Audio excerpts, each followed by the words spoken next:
A study in Proverbs. Proverbs 17. A joyful heart. Better is a dry morsel with quiet than a house full of feasting with strife.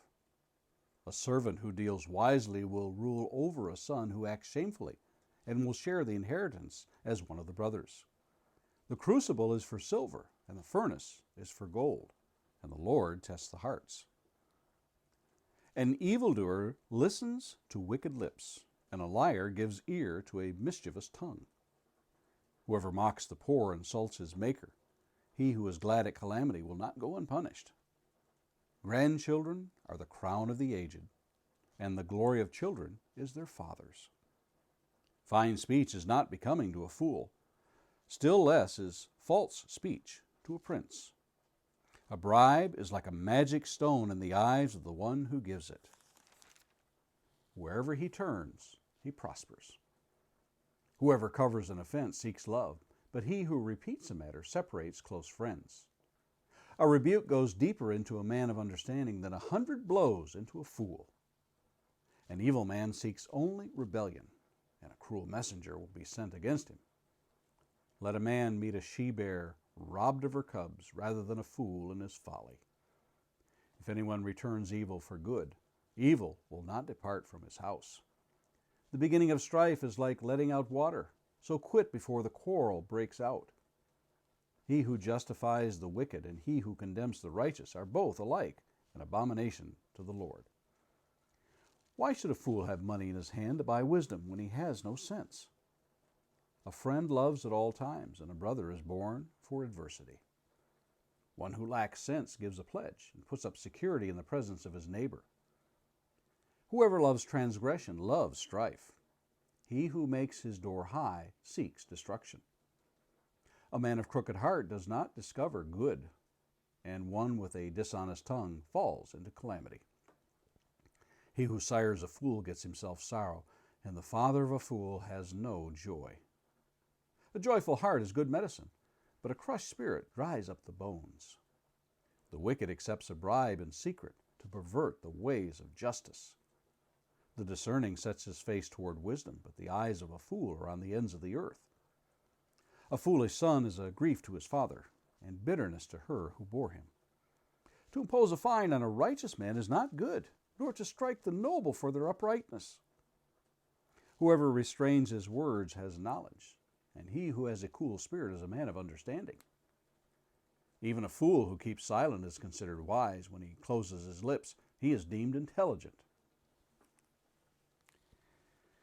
Our proverb of the day is verse 22. A joyful heart is good medicine, but a crushed spirit dries up the bones. There are degrees of laughter. First might be the smile, then a chuckle, building to a giggle. Perhaps a cackle might come next, a belly laugh, and a roar in the end, tears and gasping for air. There are variations within these for sure, but you get the general idea. I've read many good articles on the benefits of laughing, laughter, and humor. Scientists tell us that when we laugh, we can reduce the level of stress hormones in our system, like cortisol and epinephrine, and increase endorphins. We're told that laughter can give a release to us, to cleanse us, just like a good cry. You might be glad to know that you can even get a good workout with laughter, strengthening your diaphragm, abs, and shoulder, and even the heart. There are other aspects that are not as easily measured, but are there nonetheless. Laughter can be a welcome distraction to the stress of the day and drive away the negative emotions you may be having. Have you ever witnessed humor used to give perspective to a potentially volatile situation? How about the social aspect of connecting with others through laughter, or just knowing that you have lightened the load of another with a smile, and vice versa? I've surveyed humor over the years and the kind of humor that makes people laugh. And as I've grown older, I've noticed more and more humor is dark and menacing. You know the type. It seeks to denigrate segments of the population either by gender or race or other negative stereotypes. And profanity? Well, that's just ignorant, dressed up like humor. A mile wide and an inch deep. But how did Solomon know the benefits of humor 3,000 years ago? We've needed scientific studies to tell us that it's healthy.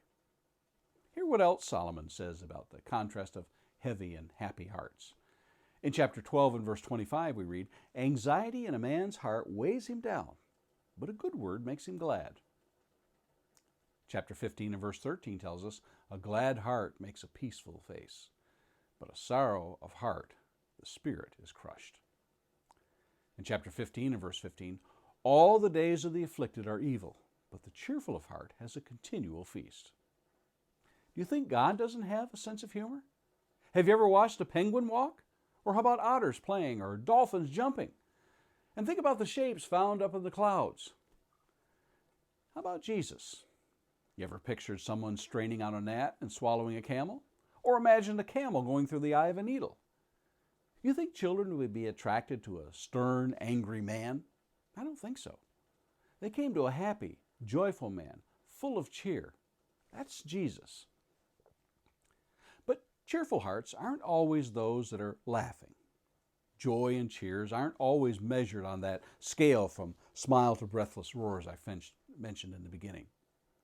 Simple joys can be quiet moments spent alone or with loved ones.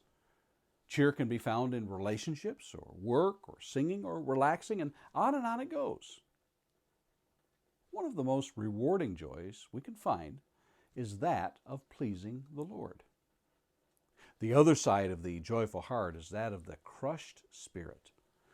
The devastating effects are as well known for this as the benefits of the cheerful heart. Can't you just picture the dried up bones? The very thought conjures up the portrait of death. You can just see that look of crushed spirit on the faces of those who are suffering the malady of broken hearts. The cheerful heart and the crushed spirit couldn't be further apart. Which of these two light up your life? And Lord willing, we'll meet here again tomorrow.